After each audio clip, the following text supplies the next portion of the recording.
In my last two videos, I talked about my experience of meditation and why I think it's valuable for me.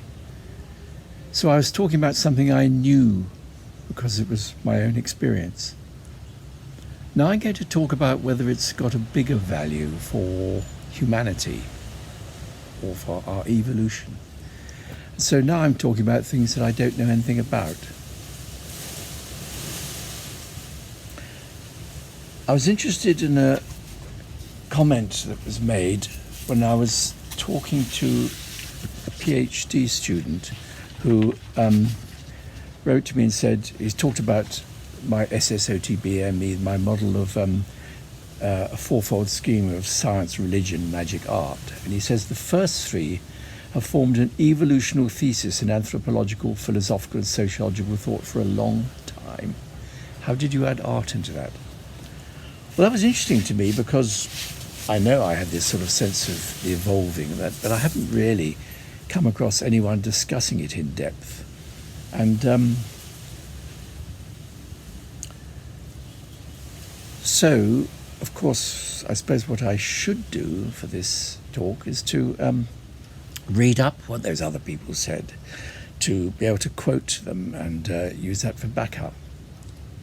But I won't do that. It's not my nature really to do that. I'd rather give my own thoughts and let you judge what is useful and what is like a sort of car boot sale of my mind.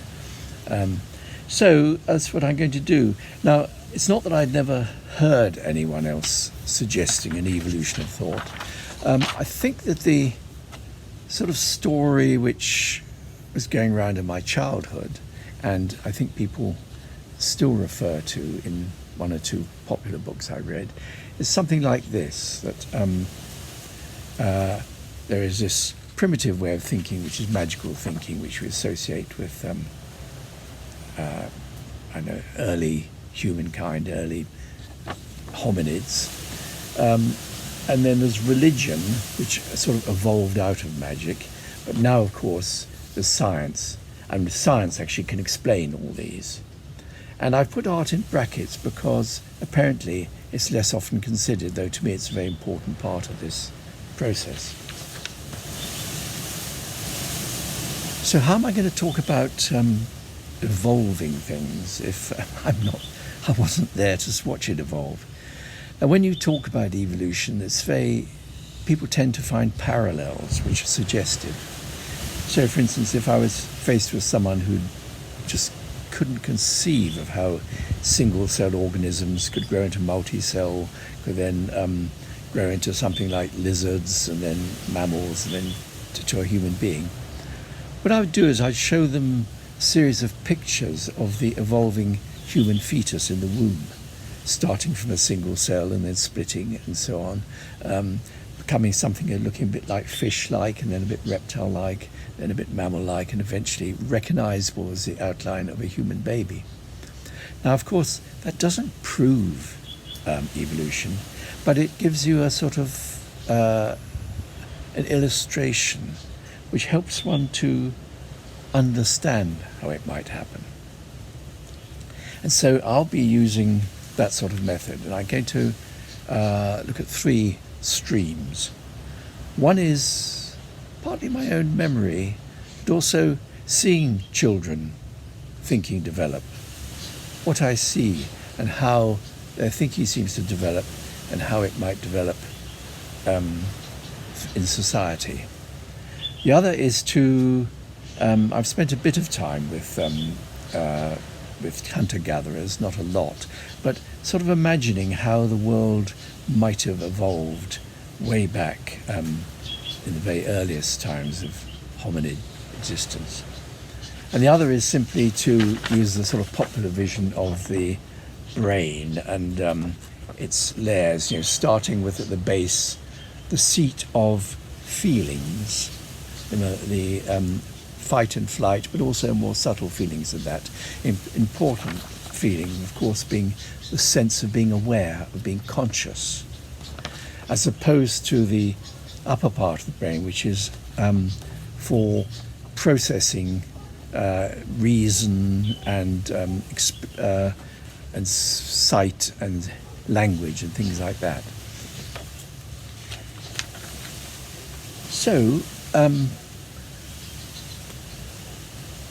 what I want to address is how valuable meditation might be for the world. Now, I know that it was said, I think it may have been Maharishi, it was one of the gurus, said something along the lines of, if 1 million people learn to meditate, it would usher in a world of peace and the end of war. That's a lovely idea, but to me it was a little bit unbelievable, because although 1 million people meditating sounds like an awful lot, if you think we've got a world population of 6 billion, it means 1 person in 6 million is meditating. Now, to get it in context, that's like the city, London, Greater London, 1 person in Greater London meditating. I can't really see that that's going to have such a big effect. So I'm not talking anything specific like that. I'm rather thinking in terms of, what if the idea of meditating and sort of increasing one's awareness in the way I described, what if that idea caught on and became so universal that it spread around the world as much as the scientific worldview did?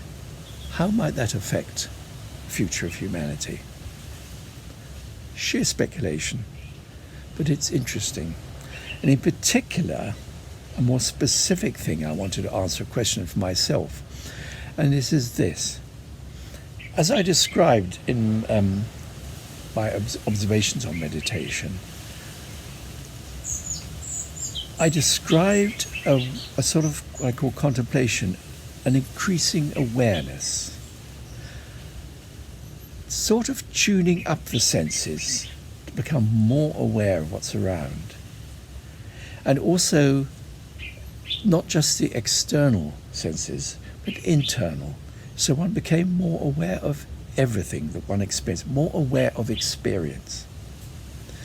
Now, I could imagine a critic, a skeptic, who does not approve of magic, the occult and that sort of thing, would say, why in a book of how to see fairies, a book that's going to introduce people to tarot reading, dowsing, seeing auras, feng shui, and seeing fairies, why do you start by increasing their sensitivity, their perception?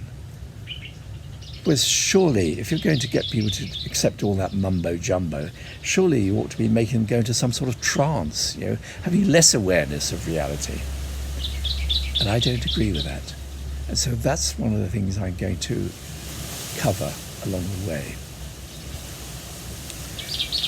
So,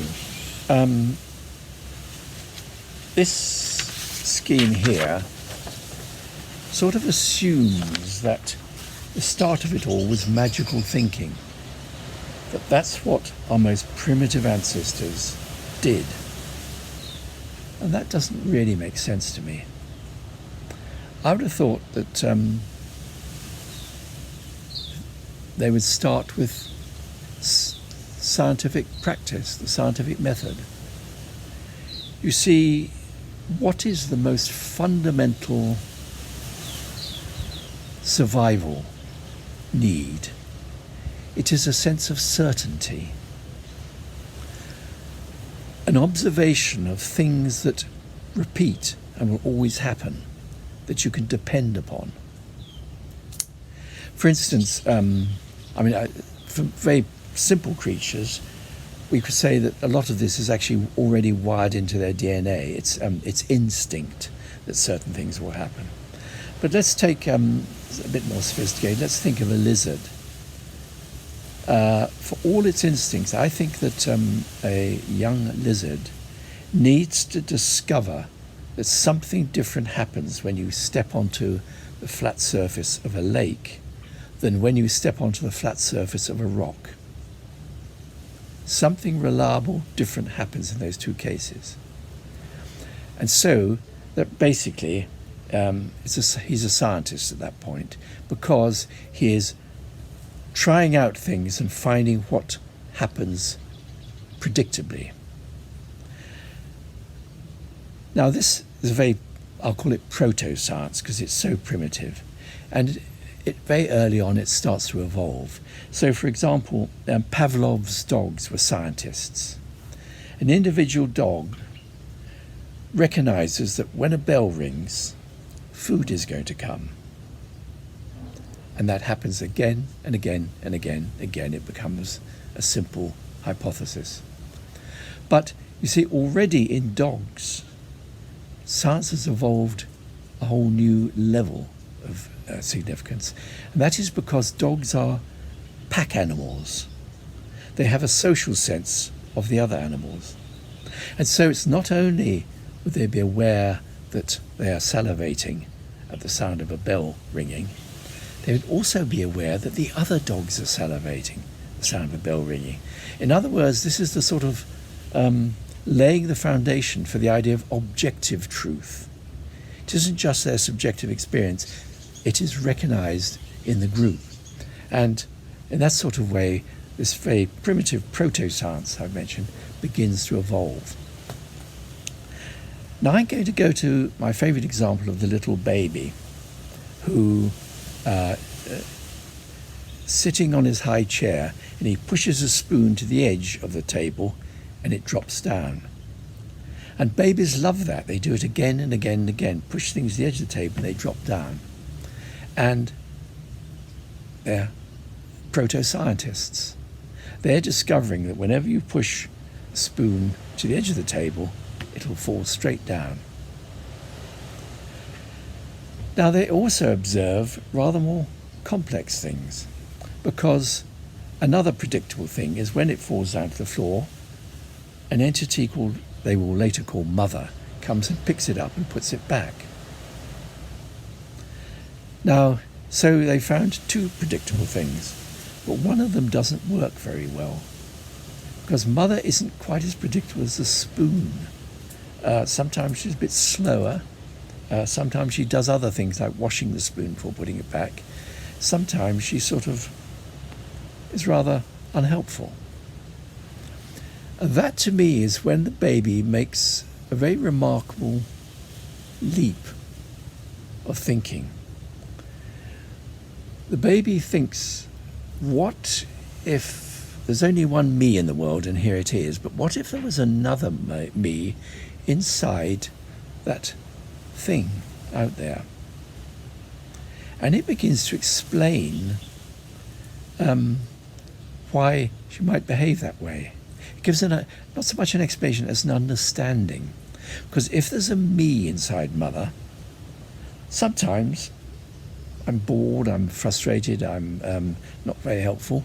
It would explain, or rather gives me an understanding of why she might behave differently. And this is the beginnings of a very powerful way of dealing with complexity. What if there was a me inside the cat, our pet cat? It could explain things like, we know we put the food for the cat and it eats it, but sometimes it doesn't. That's weird. Except sometimes when I'm given food, I don't want to eat it. I think there's a me inside the cat. And this could go a long way. How does a tree feel if I hug it? Those clouds up there, they look angry. And so on. This is what I think of as basic magical thinking. It's, if you like, proto-magical thinking, because it is putting your mind out into the world, reacting with it, getting an understanding of how it might work by putting your mind into it.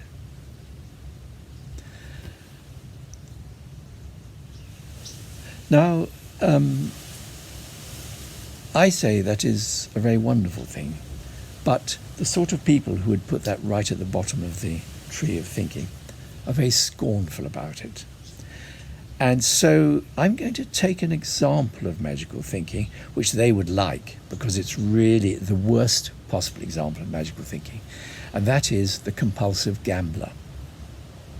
You see, the gambler has lost again and again and again, but he wakes up one morning and says, "This is the day, this is it. I know, I'm so in touch with the universe, I can just sense this is my lucky day, and I am the one."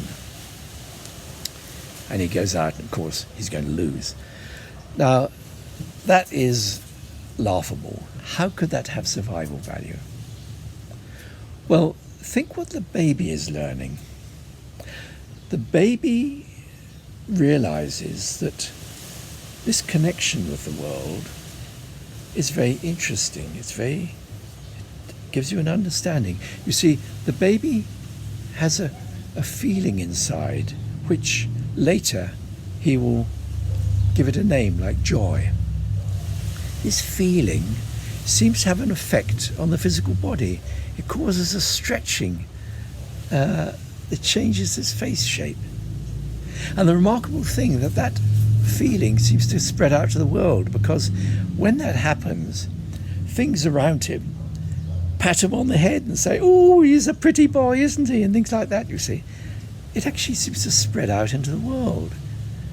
And another time, he's feeling really frustrated and angry, and it goes, "Ah!" and the world around becomes all frantic and sort of awkward. So there's definitely a connection there. There's definitely things can come out and go out into the world. It's a wonderful discovery. But you could say, what about the gambler who's so connected to the world and thinks he's there? How could that possibly have any survival value? Well, I moved to the thought of a hunter-gatherer tribe, living off hunting and gathering.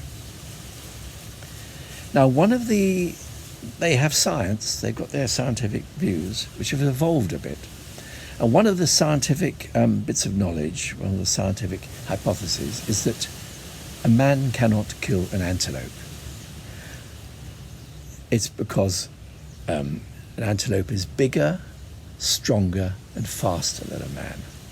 And see, already we've got sort of a scientific hypothesis which is abstracted. It is that a man, you cannot kill something which is bigger, faster, and stronger than you. But it isn't just a theory, it isn't just theoretical science, because he himself has tried killing an antelope and failed. And it's an objective fact, because there are plenty of stories in the tribe of silly young men who've tried to kill an antelope and they have failed, or even been killed in the process. But this one is a magical thinker. He's like that gambler. He's so focused on antelopes. He's perhaps walked like an antelope, danced like an antelope, put his mind into the antelope, and he's absolutely sure that he will be able to kill an antelope. So he takes his spear, he goes and finds an antelope, and hurls his spear, and it sticks in the antelope, and sure enough, the antelope runs away.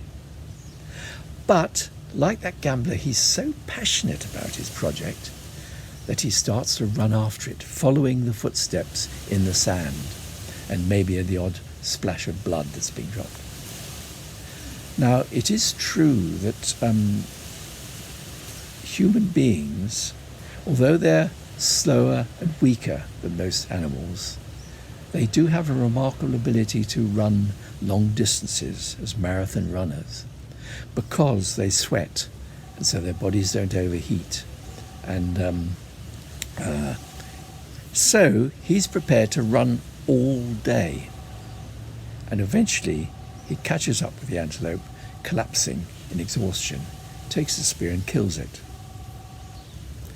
Now, for some people, the definition of magic is to do something which is scientifically impossible. Now, that's not how I see magic, but it's a common idea. So he has done something magic. Science says that you can't kill something which is bigger, stronger, and faster, and he's done it. So he's done an act of magic. Does science then throw its hands up in despair and surrender? No.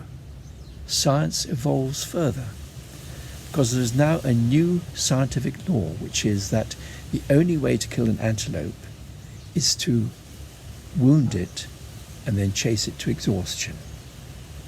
Science has evolved and explained away that piece of magic. Baby is similarly making experiments and extending his view of magic. And he's actually discovering ritual magic, where you can do things with your magic. For instance, he has a sheet of paper and a crayon, and in him is that pesky feeling of anger, frustration. And he takes the crayon, he goes across the paper, maybe probably tearing it in the process, and feels better. So there he has performed an act which sort of exteriorizes his feeling, likes to make a talisman of his anger, and feels better for it. Now, I've taken the example of a picture, but it might be an angry gesture, shouting. He might make a song out of it or something. He feels better for it. Another example, the feeling which later he'll call love. He looks at his mother and feels love. And so he has a crayon and he draws a sort of egg shape and he puts on it that nice smile which his mother has when he loves her. And he draws two little sticks for those arms that pick him up and hug him, and two other sticks for those legs. And he feels happy doing that. It's a talisman of his love. But now something weird happens. Mother sees it and goes, "Oh, you clever boy," and puts it on the fridge door. And the remarkable thing is, other members of the family and visitors say, "Oh, you clever boy," and pat him on the head and everything. The remarkable feeling, the remarkable discovery is made, is that a piece of magic, something he did just to solve or express his inner feelings and to put them into action, is recognized by other people. And this, to me, opens up a whole new experience of art. Now, art is evolving beyond magic because it's bringing in a social element. The real thing of magic is what the individual feels, what it does to the individual. But now he can create a piece of magic which is recognized by other people. And this really goes with the evolving social sense, because this invokes the feeling of hierarchy through society. You see, he will go to nursery school, and there he'll have drawing lessons. And the best drawings go up on the wall of the school. Now he might think, "Oh, everyone loved my picture of Mummy, so I'll bring that in." And it doesn't go up on the school wall, it isn't very good. He realizes that actually only the best pictures go up on the wall. And if he does go on to art school, the pictures which may have gone up on the wall at school probably won't go up on the wall of the art school. Now, the sad thing about this is that art teaches you that not everyone is an artist. That's the negative side of it. Only the experts will go up that ladder, that hierarchy. And even if they are top winners at art school, they may not actually get into a gallery and so on. But it's a very interesting hierarchy, that, because there comes a point when some pictures, some works of art, which may be dances, songs, or whatever, become so important to so many people that they, in a way, they're no longer the property of the artist. They might be a national anthem, a tribal totem, or painting like the Mona Lisa that people will cross the world to look at. They just become sort of icons, something very special. Now that side of it is rather unfortunate because there are so many people left behind who are not artists, apparently. But art teaches something else. It teaches appreciation. Because you may not be one of those people who gets your pictures up on the wall of the school wall, but you can appreciate that some of the pictures there are good. So you're learning to appreciate, and this goes with the growing sense of beauty. Now, what is the survival value of this sense of beauty? Well, the survival value of the sense of hierarchy is it's giving us a sort of the sort of societive structure, which I think people recognise has got strong survival value. You know, this holding people together.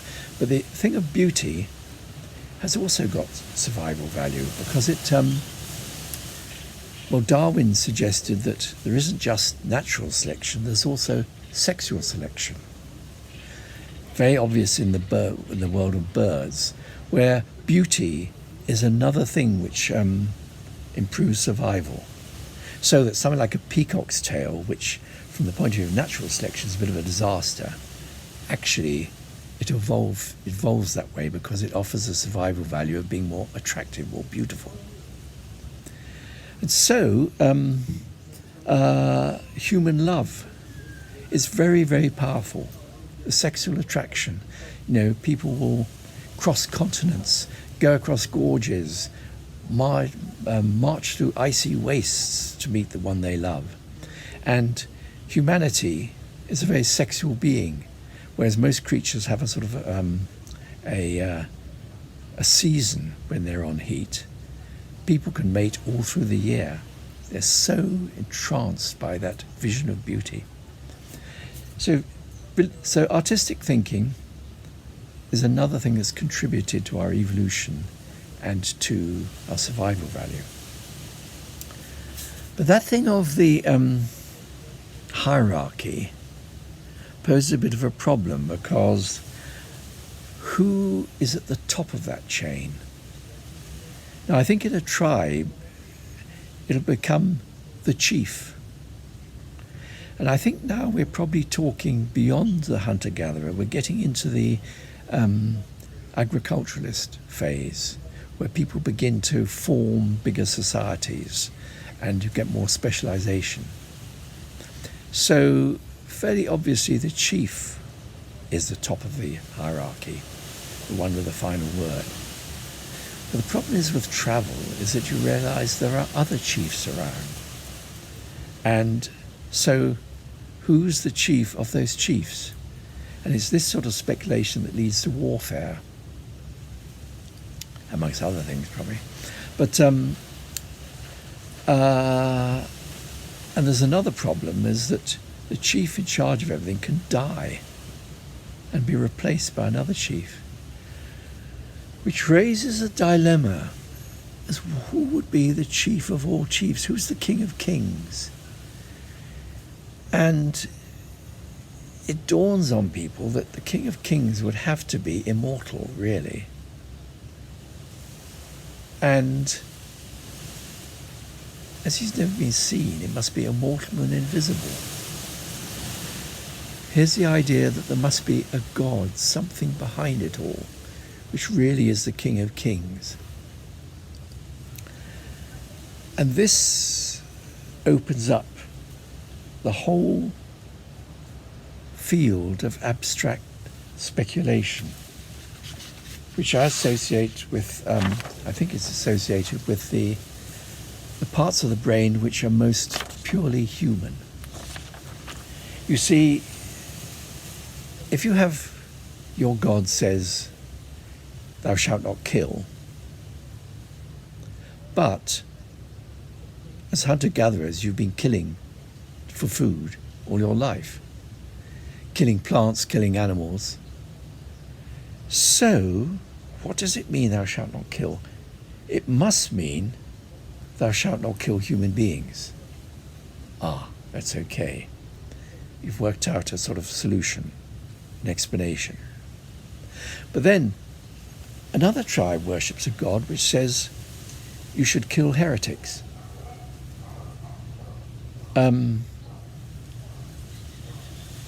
What is the one God telling us? It must be that heretics are not human. That's why you can kill them. Ah, yes. We're beginning to think in terms of abstract principles to find answers. And this is the thinking which goes as far as mathematics, philosophy, abstract thinking like that. It's a fantastic ability, which many people say that is what gives humans the real advantage. That's the real survival value. And so, that for them is why science is at the top, above religion, above everything else. And it provides ways to explain things, whereas the magical thinking gave you an understanding of things. The artistic thinking gave you an appreciation of the world. Religious thinking gives you a sense of awe, but now we have explanation. And that ability isn't really quite the end of the story, because the abstract thinking has deduced that there must really be one God at the head of it all, one principle, one truth. But if we've got this invisible God that created the world, what about the world it was created? The world of matter.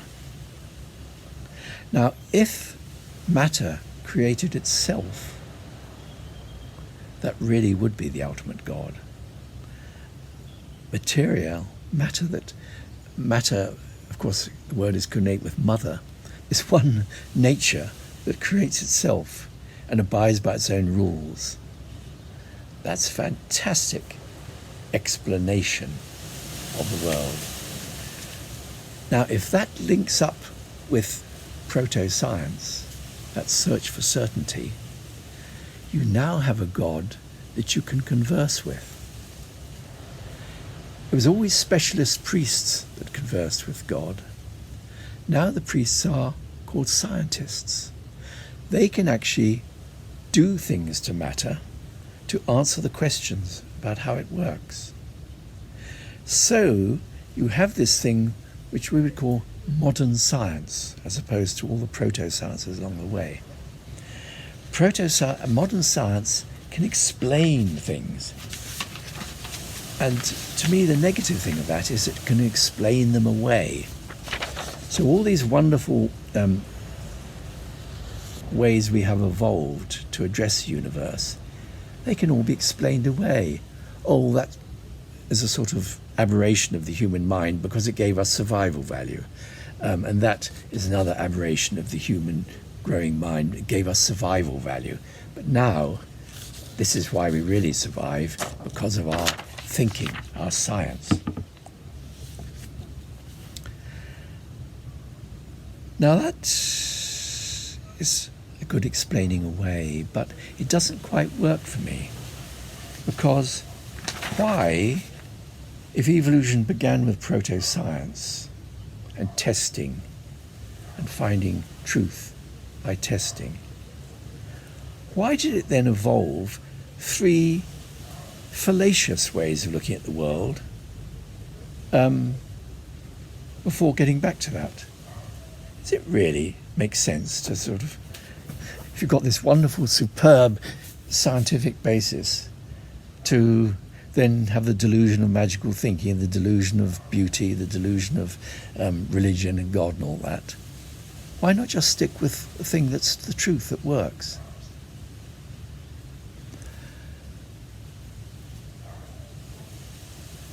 Now, my answer is that this isn't the end of history. Once we've got science, we don't need anything else. Because actually, all the other factors are still there. You see, science for me is strictly setting up controlled conditions, a laboratory, and you have several hypotheses to test, and you do experiments which are carefully recorded and repeatable to see which of those hypotheses are proven wrong by the results and which ones are left as possibly true. That is science, and it's a very successful and very respectable way of finding certainty. But science as practiced, and I've used the word scientism, but in my writing I called it the scientific culture, contains much more than that. Who are the greatest scientists? And one comes to mind is Stephen Hawking. Now, how much time did he spend in a laboratory doing controlled tests in order to eliminate false hypotheses? I don't hear about him doing that. I don't think he spent much time in that. He spent his time thinking of theories of science. He was upset by the fact that the messiness of science. You know, there is Newton's law of gravity, which works in the cosmos, in the macro scale, and there's quantum physics that works in the micro scale. And he found that messy, and he was looking for one theory which could bring these all together, one equation, if you like, a theory of everything to link all that. Now, I would say he's acting much more like an artist, like the sculptor who has a block of granite and realizes he can chip away the granite in search of that beautiful, simple shape that he sees inside it, chipping it away to reveal that shape. So I would say that, though nominally he's a scientist, he actually was more of an artist in what he was doing. Another well-respected scientist is Richard Dawkins. Now, to me, he's a religious scientist because he has a vision. I don't think he spends that much time in the laboratory doing those experiments. He was out there preaching the truth of science, telling people that this is reality, this is how the world really is, and you need to know this. And we need to banish those heretics that say otherwise, the enemies of reason. To me, it's a powerful impulse, it's a religious one. But what about magical thinking? Well, go back to that crazy, addicted gambler.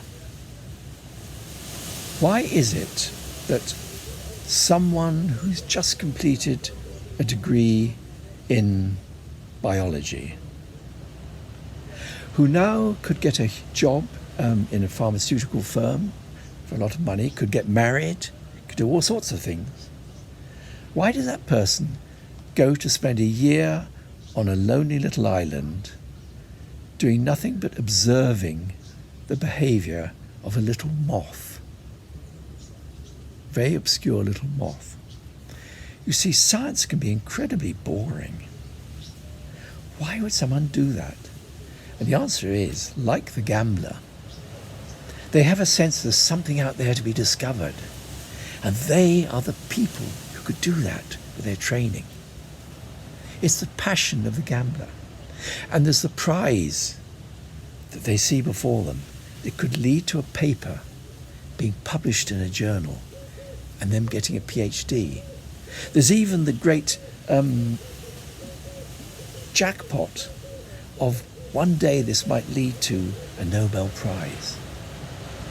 And I think that passion of that feeling of being connected and knowing you've got something in you and knowing there's something out there that you can link them together, I think magical thinking is a very powerful part of science as practice, as scientism.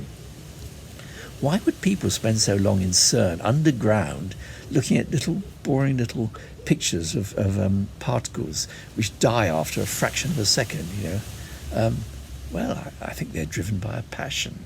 They really think there's something out there to be discovered, and they really think they're the ones to do it.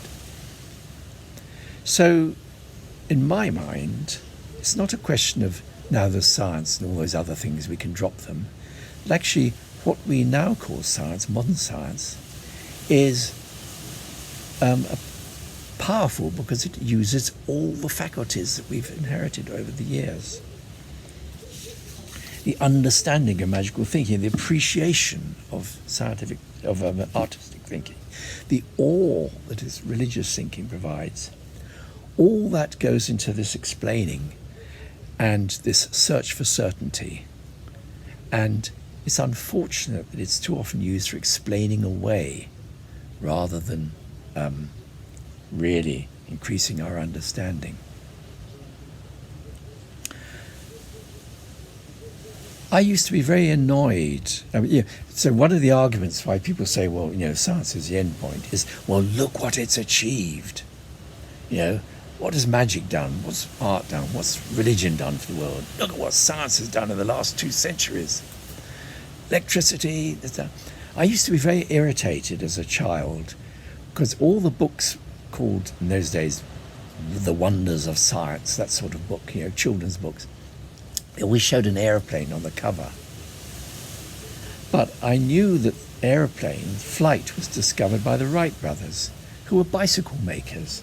They weren't scientists. And in fact, they invited the scientific establishment of America to come to see their flight. And the scientific establishment very sensibly didn't come because they knew that heavier than air flight was impossible.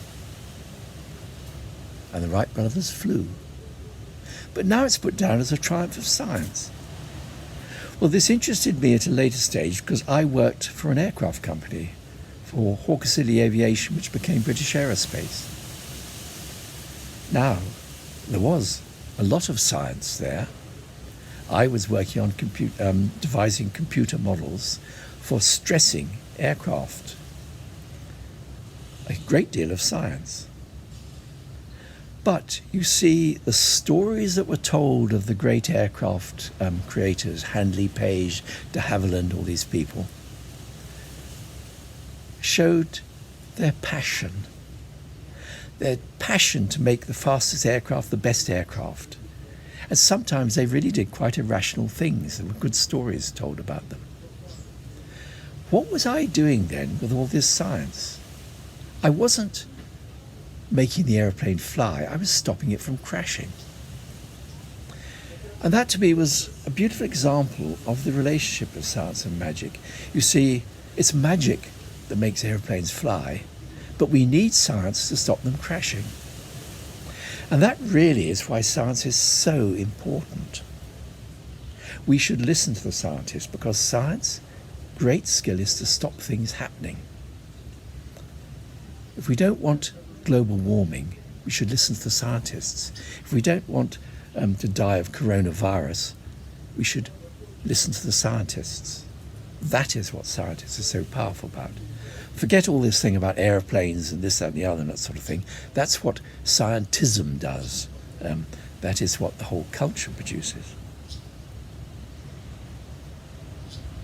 So, why did I suggest a return to magical thinking by increasing our awareness? You see, at this stage, where modern science stands as a combination of explanations in our minds linked with the search for certainty by testing, by speaking to the world, by doing tests on it. People want to stop there.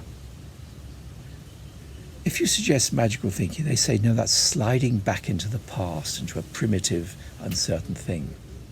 Whereas I say it's going forward. And I pointed out on a number of occasions that what happens after science is magic. my childhood in the 50s was a very scientific, technical worldview. And it was followed by the 60s magical revival.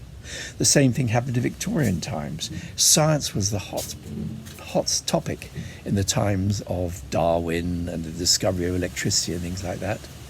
But it was followed by the Fantastic magical revival. And I think something similar has been happening this century, because at the beginning of the century there was a very strong rationalist trend. And now people are much more interested in magic than they were back in the 2005 or so. And I haven't got a sort of measure of that, except I'll just one suggestive example. That is the visits to Richard Dawkins's website. And Richard Dawkins was a figurehead of, the skeptical movement, all that. And this is how it has declined: 2008, 2010, 2011, 2012, 2013. It's fallen off like anything. And this about relates to where people have begun to be interested in astrology and magic and meditation and things like that, has gone up as this comes down. So as far as I'm concerned, once again, we're seeing that following on scientific thinking, there's a rise of magical thinking. And my favourite example was, of course, this happened back in 2,000 years ago. Because if you watched a Netflix program series called Genius of Ancient Times or something like that, it's about the Axial Age, which was a time of great rationality in China, in India, and in Greece. And yet that age of rationality, which lasted about 5 centuries, was followed by the Roman era and a time of rise of magical thinking. Alchemy, astrology, things like that arose out of the scientific work that had been done. So, you see, I think that moving towards magical thinking is not a step back. It's the way we evolve. It's the next step forward. So when I suggest that in order to develop magical powers, clairvoyance, we should actually increase our awareness, become more aware, not less aware. I'm talking of a moving forward. You see, one of the exercises I said is this, trying to get pure awareness. You go for a walk, and I gave the example, you see a gate, and you try to stop yourself thinking that's a gate. What is it? It's sheer sensation. It's a series of parallel wooden lines. No, because parallel and wooden, again, are words we put on it. You see, all these words and labels are what society has taught us. It's like the religion we've been given has got all these names and words and labels.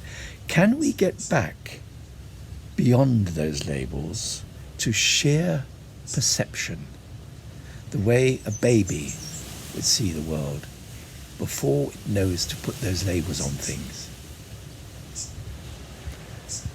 Now, why is that such a good thing?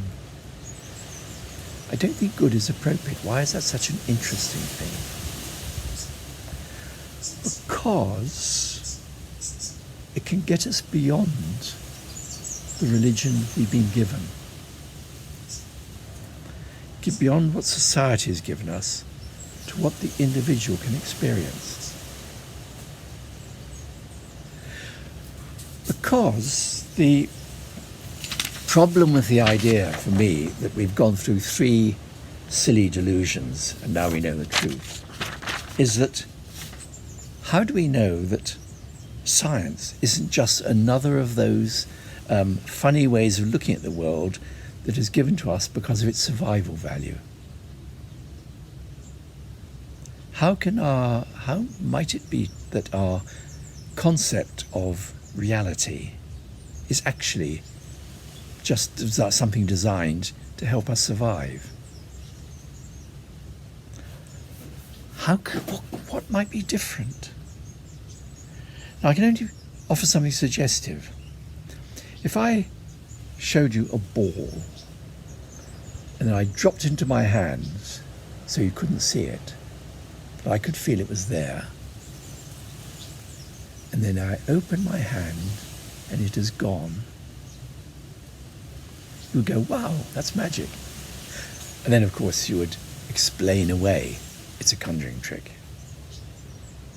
But if while I was doing that, the sun went behind a cloud, and suddenly this garden got darker, it would be interesting, but you wouldn't be surprised, because what shines can stop shining. Now, what if, see, it's the difference between nouns and verbs. A noun is like a scalar quantity. You can't unnoun a noun. But turning on a light, is like a vector quantity, because you can turn off the light. What if our brains had evolved it the other way round? There's in my hand, which isn't a ball. No, look, the universe is balling. It vanishes. Oh, the universe has stopped balling. The light is shining all around me, and suddenly it goes dim. Oh, my God! Light filling the whole garden has just vanished. Oh, that's weird. Now, as I say, when you talk about evolution, you tend to look for parallels. And of course, there is a parallel to that notion of nouns and actions, if you like, scalars and vectors. Something else has evolved in the same way. The computer interface. On my Mac, if I have a document that I've written and I want to put it in a file, I slide it across into that file. And there, it's in the file now. Now, I can imagine that's such a familiar act that future generations would think, I really did slide the document into the file, and that's where it is. But people of my generation know how computing has evolved, and they know that actually, behind that simple action, there's a flood of coding flowing, which you don't see, it's invisible. It's there all the time, a flow of coding, and that is presented itself as this simple action of moving an object or acting on an object with a verb that moves it into another place. And it's done that for its survival value, because when I was younger, everything was coding in the computer world, but Rank Xerox came up with this idea of a graphical interface, and Mac took it up.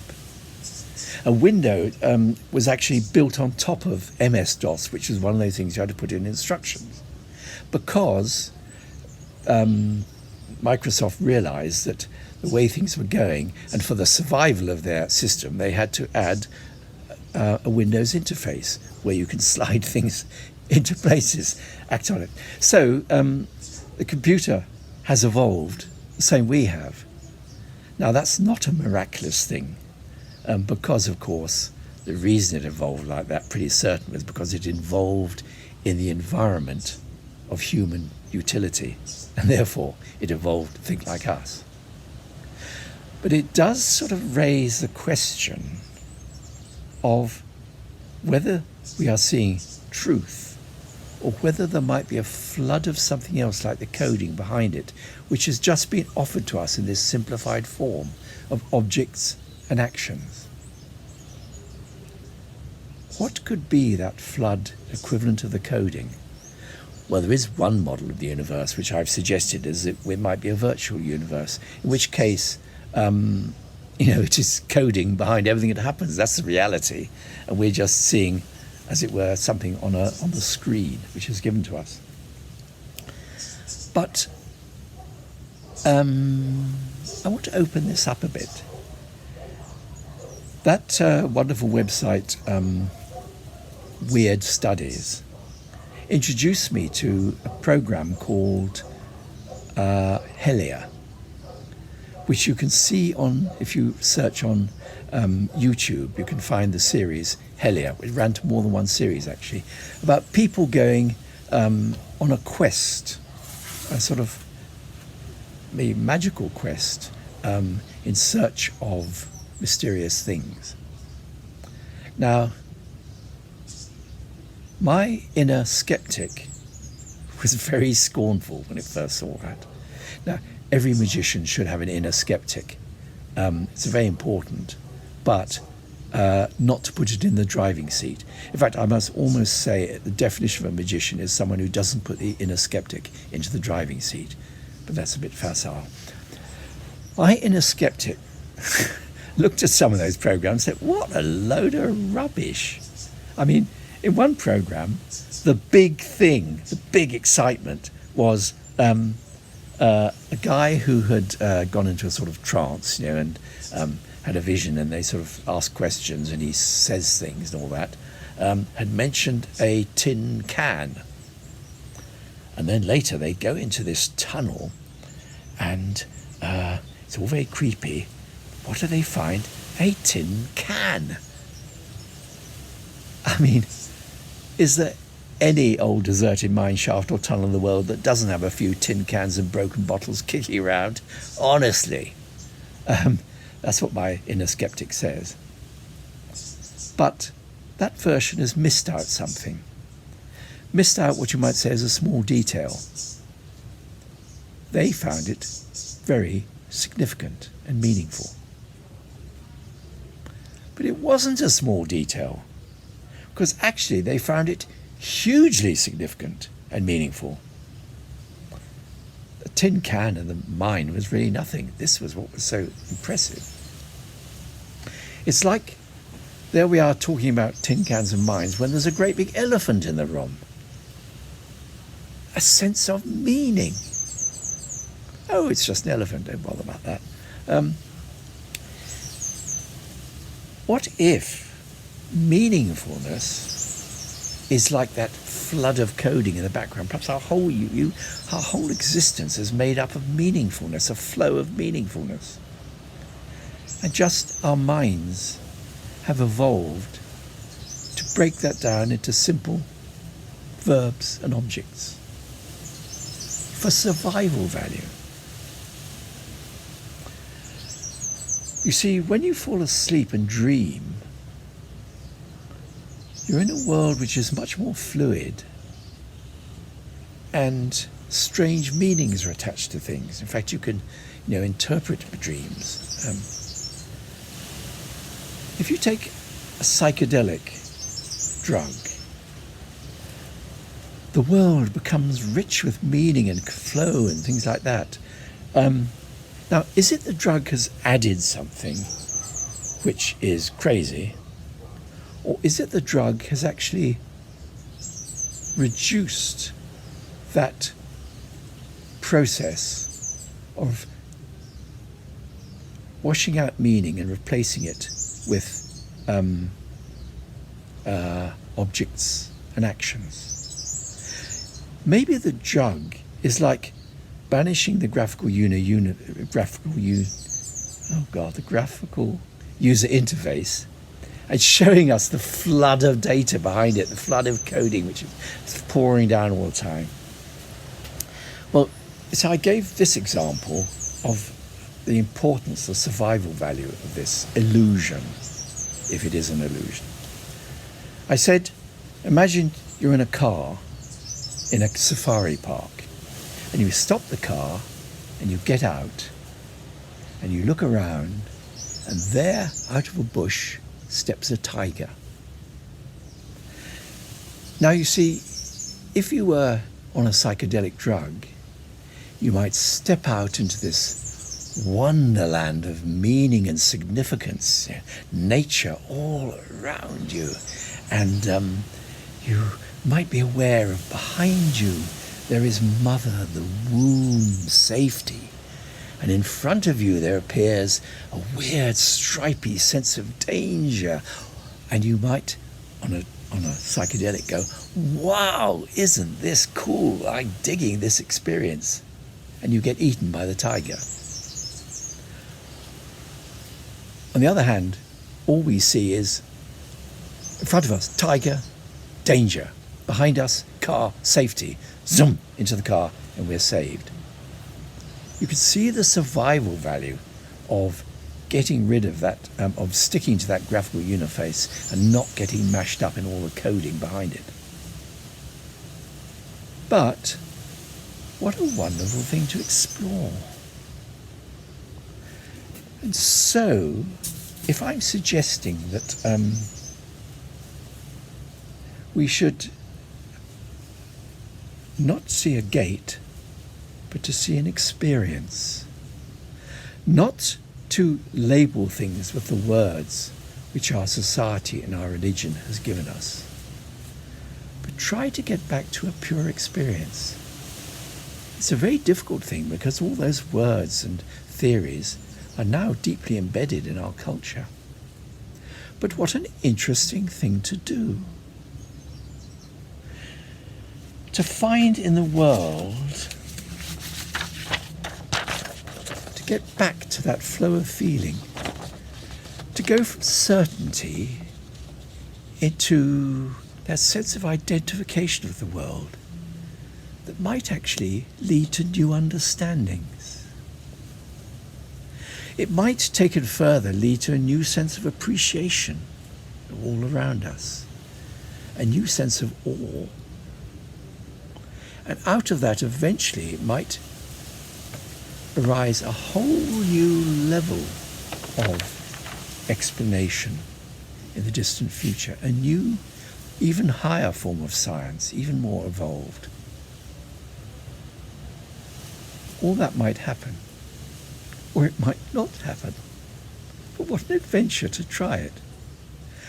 I think if people, on a really big scale, explored magical thinking, the way that science has been explored right across the world by all different cultures, what an interesting thing it would be. I wonder what it might open up. Maybe we'd find new ways of surviving. Or maybe not. This is my experiment, but it's why I think it would be rather good if many, many people took up magical thinking, explored meditation, explored what the world you actually perceive if you take away those labels and watch the flow of things. So that really was what I'm offering in this long exploration. Not just why I put in this meditation at the beginning of How to See Fairies, but why it might be the thing we should all be doing.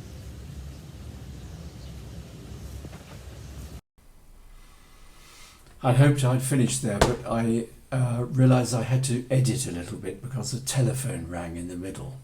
And while I was editing it, I realised, and I found my scrappy notes I'd written, that I'd actually missed out one or two points, which I'm just going to tack on at the end now. As I said, it's a bit of a car boot sale of my thinking. One was I've tried to draw a sort of verbal distinction between explanation, which is very much a scientific gift, and understanding, which I related more to the magical gift. Just to give a sort of a more up-to-date comparison between the two. Magical thinking is this: you can put your mind out into the world and become one with it, which in the ridiculous definition of magical thinking is confusing the subjective and the object. As if confusion is essential, but it isn't, because you can integrate the two without confusing them. And so the market trader, who, faced with the markets getting a bit chaotic, says today the markets are nervous, is not providing an explanation, but I would say he's gaining an understanding of the situation. And it is that sort of gaining understanding which can ultimately make a much more successful market trader, even though he hasn't really explained anything. So that's just an example of the distinction I'm trying to make there. Another thing is, for me, a problem with that wonderful, simple idea, that we rise up through all the illusions and now we reach the truth up there. You see, that truth bit up there is based very much on what we consider the higher functions of the brain, which truly are the things which distinguish us most from other animals.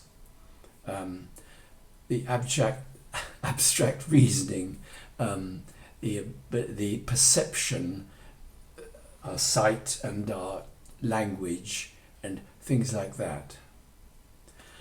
Now, I wouldn't say it's a trouble, but perhaps the wonderful thing about those aspects of our thinking is that they can be reproduced. Not necessarily easily, but we are now getting artificial intelligence which is even better at us than solving problems like winning a chess game or a Go game.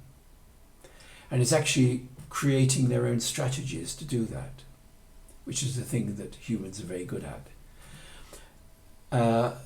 Artificial intelligence, if it's extended through Internet of Things to give it sensory awareness, is proving to be very, very good at perception. I don't know any good examples, except I was told that artificial intelligence is proving to be better than humans at detecting someone's sexual orientation by looking at them. Things like that. I'm not so much trying to make wonderful predictions, just saying that these abilities which we rate the highest, the abstract thinking, the deduction, the language, and so on, are actually the things that we are able to increasingly replicate in artificial intelligence systems. What we're not so good at, and I think they're still struggling with, is replicating the most humble, basic things we share even with lizards, which is feelings. That very elementary starting point, which includes, of course, the feeling of being aware, being conscious, which is a feeling. So, we're very good at reproducing that superstructure. But if we argue that that superstructure is everything and these are just sort of, appendices from the past that we've grown out of or are growing out of, it means that we can create something which outdoes our primary survival ability. That artificial intelligence could be a better thinker than us, could be a better perceiver, could be more perceptive, could translate quicker. And if our whole survival value depends on that is our real trump card, then we're going to be out-trumped because we can make something that does it better than us. And people find that scary.